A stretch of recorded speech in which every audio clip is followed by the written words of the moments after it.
who keeps very busy, because he's a very funny man, and he keeps very busy, especially here in London. He models Toby Jugs when he's not working. He's a very funny boy. You're going to love this bloke. He's going to go right to the top. Dave Lee.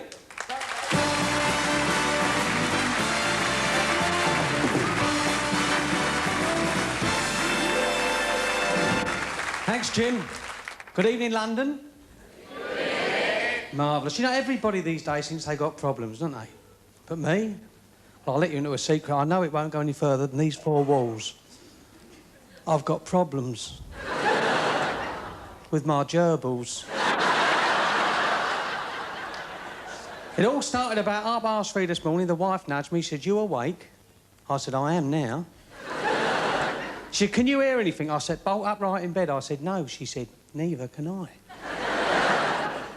She said, "The wheel has stopped turning." I said, "No, not the gerbil." She said, "Yes." She said, "You wouldn't mind going downstairs to make sure they're all right, would you?" I said, "Of course not, my sweet." She said, "You don't mind getting up, do you?" I said, "No, I was going to get up in 5 hours anyway. Don't let it worry you." She said, "And while you're down there, make me a cup of tea." I said, "All right, my poppet." I said, "Why don't I fry you a breakfast while I'm there?" She said, "No, it would lay on my chest." I thought it would be about the only thing that will this time in the morning.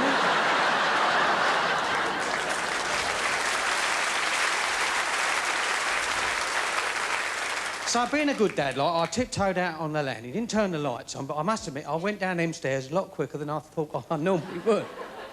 Owing to the fact that my lad Darren had left his roller skates on the top stairs.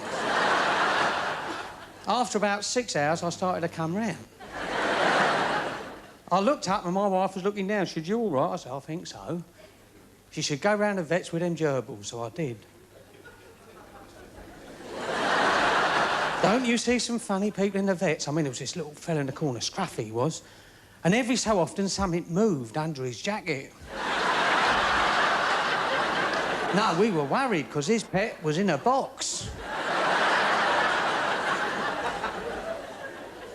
Opposite me was this woman with a cat and a lead, and she was feeding a baby. Now, you don't like to look normally, do you? Bit embarrassing, but I smiled and she smiled.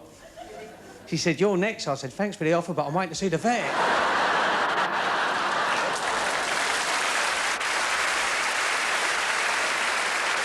Well, just after that, the door opened and in walked this sweet old lady. Silver hair, knobbly walking stick and a trust dog and a lead, who just happened to be a Rottweiler. Talk about vicious. He looked at everyone, then looked at me. I thought, I'm off, but I couldn't move. I was petrified. "Were you?" "Yes." You know what it's like? All your hands get sweaty, and I dropped the gerbils. I thought, I'll have to retrieve them. And as I leapt to the floor, she shouted out, "Stay, Bramblebush." I remember thinking, what a wonderful name for a Rottweiler. Well, I grabbed at the gerbils and missed and got caught up in the lead. And this dog dragged me all around the waiting room. People were screaming.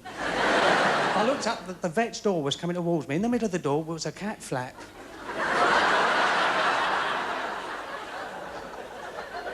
I thought, we'll never get through there.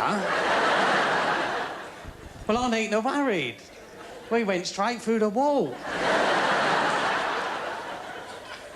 What with all the confusion and everything, I ended up on his table on all fours, and he's a bit dusty and he couldn't really see, and he's a bit short-sighted, and he patted me, he said, "There's a good dog."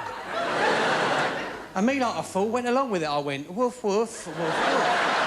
Well, you would, wouldn't you? Well, I would, and he stroked me. He said, "Haven't you got a nice coat?" Well, I had. I'd one of them nylon simulated fur jackets on. Then he felt my bugle. He said, "Cool," he said. "You feel healthy, that's nice and wet." Well, I suppose it did. We burst the water main in the wall. But I know then I really should have told him the truth. I went too far. And this is probably why next week I've got to go to court. I'm charged with grievous bodily harm.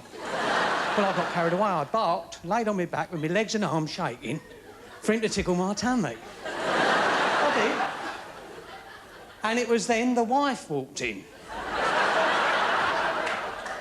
Now, she got the complete wrong end of the stick. She shouted out, "Hold everything." Well, he did, so I bit him. Ladies and gentlemen, good night. God bless. Thank you.